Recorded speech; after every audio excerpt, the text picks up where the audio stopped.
-2 তো এটা তো কেউ কেউ স্বপ্ন দেখতেই পারে।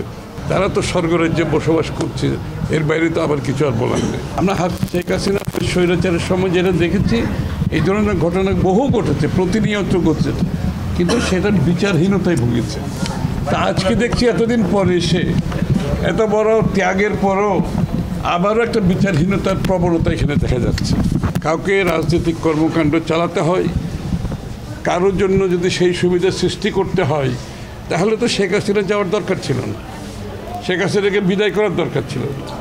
তাকে বিদায় করার একমাত্র উদ্দেশ্য হচ্ছে আজকে একটা লেভেল প্লেইং ফিল্ড হবে, আর যারা সবার জন্য রাজনীতি উন্মুক্ত থাকবে, সবাই অংশগ্রহণ করবে, জনগণের কাছে যাবে, জনগণ যাদেরকে নির্বাচিত করবে তারা সংসদে যাবে, সরকারে যাবে, তারা দেশের মানুষের ম্যান্ডেট নিয়ে দেশের মানুষ কি পরিবর্তন চায়, কি সংস্কার চায় সেটা পূরণ করবে।